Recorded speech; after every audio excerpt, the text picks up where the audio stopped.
ले माई, ये लौकी और आलू रख ले, आज बच्चों को भरपेट सब्जी बनाकर खिलाना। अरे बेटा, तू रोज मुझे मुफ्त में सब्जी देता है, तेरा नुकसान नहीं होता क्या?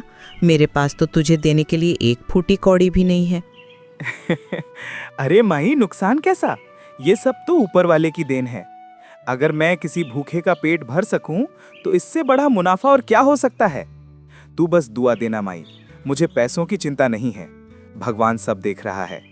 भोला बेटा, जुग जुग जियो, भगवान तेरे भंडार हमेशा भरे रखे। तू बहुत नेक काम कर रहा है। पास ही खड़ा एक दूसरा सब्जी वाला जिसका नाम लखन था, ये सब देख रहा था। लखन बहुत ही लालची और धूर्त किस्म का आदमी था। उसे भोला की ये दरियादिली बिल्कुल पसंद नहीं आती थी। वो मन ही मन भोला से जलता था। देख रहे हो भाइयों, ये भोला फिर से दानी हरिश्चंद्र बन रहा है। अरे ओ भोला, अगर तू ऐसे ही सबको मुफ्त में सब्जी बांटता रहा तो हम जैसे दुकानदारों का क्या होगा? लखन भाई, इसमें तुम्हारा क्या नुकसान है? मैं अपनी सब्जी बांट रहा हूँ, तुम अपना धंधा करो। अरे नुकसान कैसे नहीं है? जब तू लोगों को मुफ्त की आदत डाल देगा तो कोई हमसे पैसे देकर सब्जी क्यों खरीदेगा? तू पूरे बाजार का भाव खराब कर रहा है। ऐसा नहीं है लखन भाई, जिसके पास पैसे हैं वो तो खरीदता ही है।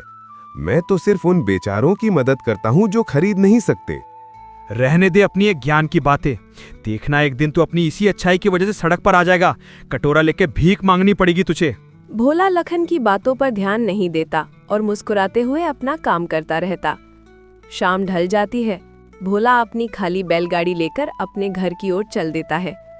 घर पर उसकी पत्नी सुमित्रा उसका इंतजार कर रही थी।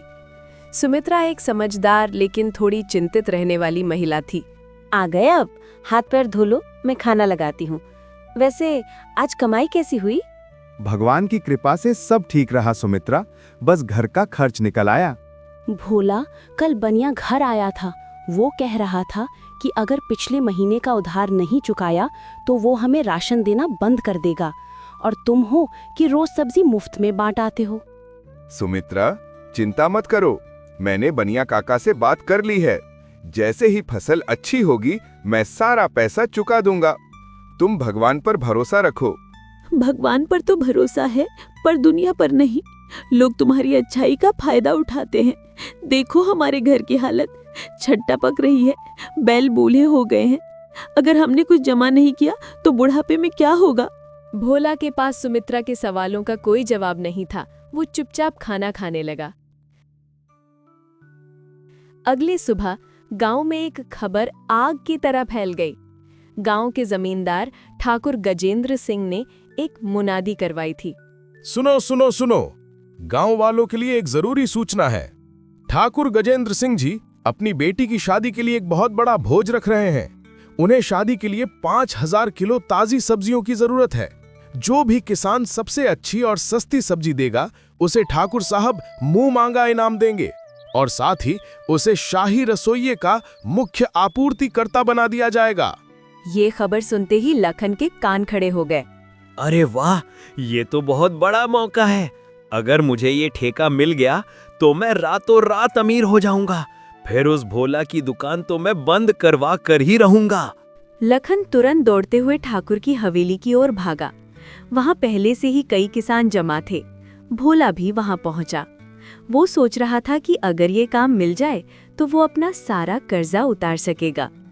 ठाकुर गजेंद्र सिंह अपनी मूंछों पर ताव देते हुए बाहर आए। उनका मुनीम उनके साथ था। तो भाइयों, जैसा कि तुमने सुना, मुझे शादी के लिए ढेर सारी सब्जियां चाहिए, लेकिन शर्त यह है कि सब्जियां एकदम ताजी होनी चाहिए। और हाँ, मुझे ये सारी सब्जियां 5 दिन के अंदर चाहिए। क्या कोई है जो ये जिम्मेदारी ले सके? मालिक, मैं हूं ना, लखन नाम है मेरा। पूरे गांव में मेरी सब्जियों जैसा स्वाद कहीं नहीं मिलेगा। मैं वादा करता हूं 5 दिन में सारी सब्जियां आपकी हवेली में होंगी। मालिक, मैं भी कोशिश करना चाहूंगा। मेरे खेत की सब्जियां बिना किसी खाद दवाई की होती हैं, एकदम शुद्ध और मीठी।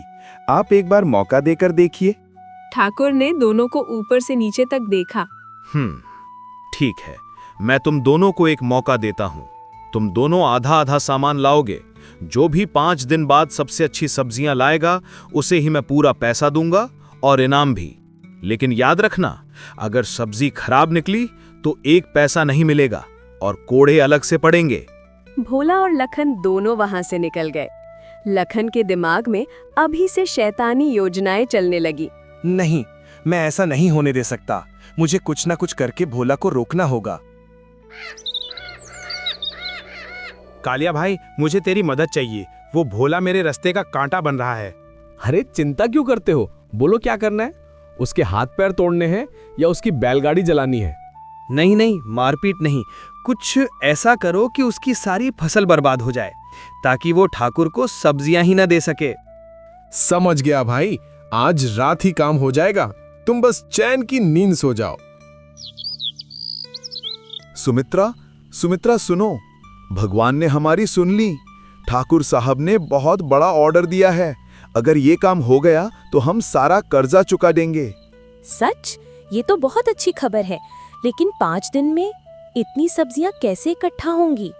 तुम चिंता मत करो, खेत में फसल तैयार है। बस कल से रात दिन मेहनत करनी होगी।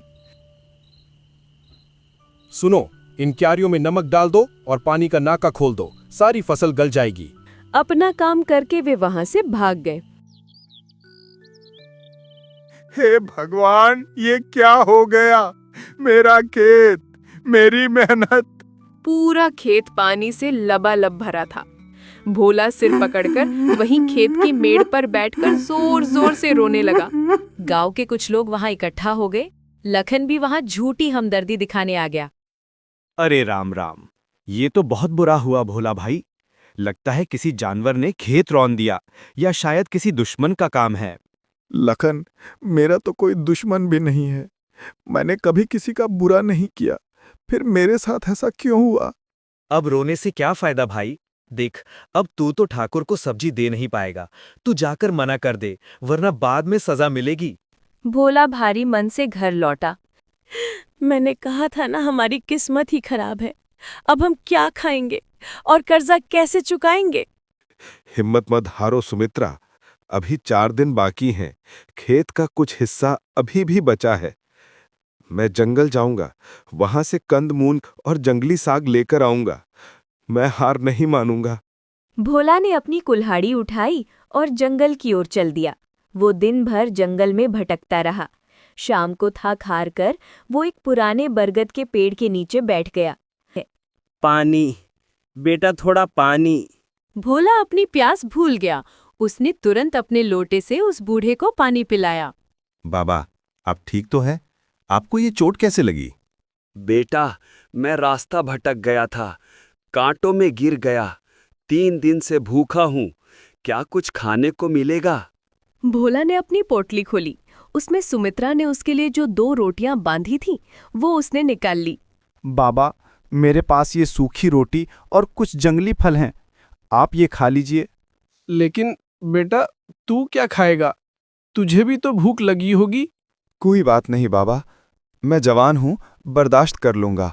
आप बुजुर्ग हैं, आपको इसकी ज्यादा जरूरत है। बेटा, तू सच में बहुत दयालु है। तेरी खुद की हालत खराब है, फिर भी तूने अपना भोजन मुझे दे दिया। तेरी ये नेकी खाली नहीं जाएगी। बाबा, मुझे नेकी का फल नहीं चाहिए, बस मैं अपनी जिम्मेदारी पूरी कर सकूं, इतनी शक्ति चाहिए। मेरा खेत बर्बाद हो गया है और मुझे एक बहुत बड़ा ऑर्डर पूरा करना है। ये ले बेटा, ये कोई साधारण मटका नहीं है। इसे अपने खेत के बीचों बीच गाड़ देना और जो भी बीज तेरे पास बचे हों उन्हें इसमें डाल देना। बस याद रखना, जब तक तेरी नीयत साफ रहेगी ये मटका तेरा साथ देगा। जिस दिन मन में लालच आया ये मिट्टी बन जाएगा। भोला ने मटका हाथ में लिया। उसे समझ नहीं आया कि इस छोटे से मटके से क्या होगा, लेकिन उसने आदरपूर्वक उसे रख लिया। धन्यवाद बाबा, मैं आपकी बात याद रखूंगा। भोला घर लौटा। रात काफी हो चुकी थी। सुमित्रा सो चुकी थी। भोला चुपचाप अपने बर्बाद खेत में गया। उसने खेत के बीच में एक गड्ढा खोदा और बाबा का दिया हुआ मटका उसमें गाड़ दिया। हे भगवान, अब सब तेरे हाथ में है। मेरे पास बस मुट्ठी भर भिंडी और करेले के बीज बचे हैं। अरे भोला, ओ भोला, जल्दी बाहर आ। देख तेरे खेत में क्या जादू हो गया है। ये पड़ोसी की आवाज थी। भोला और सुमित्रा घबराकर बाहर भागे। खेत पर पहुंचकर उनकी आंखें फटी की फटी रह गईं। हे भगवान, ये चमत्कार कैसे हुआ? भोला, देखो, भगवान ने हमारी सुन ली। ये जरूर उन बाबा का आशीर्वाद है। उधर लखन को जब ये खबर मिली तो उसके पैरों तले जमीन खिसक गई। क्या? ये कैसे हो सकता है? मैंने खुद उसका खेत बर्बाद किया था। रातों रात फसल कैसे उग सकती है? जरूर कोई जादू टोना है। लखन ईर्ष्या से जल भुन गया। अगले दिन भोला अपनी बैलगाड़ी भरकर सब्जियां लेकर ठाकुर की हवेली की ओर निकला। उसके साथ गांव के कई लोग थे जो उसकी तारीफ कर रहे थे। ठाकुर गजेंद्र सिंह ने जब सब्जियां देखी तो वो गदगद हो गए। वाह भोला, मान गए तुम्हारी कारीगरी को। ऐसी ताजी और बेहतरीन सब्जियां मैंने आज तक नहीं देखी। शाही भोज में अब 4 चांद लग जाएंगे। ठाकुर ने खुश होकर भोला को न सिर्फ तय किए हुए पैसे दिए, बल्कि इनाम में सोने की 10 अशर्फियां भी दी। और भोला अपनी पत्नी के साथ खुशी खुशी रहने लगा।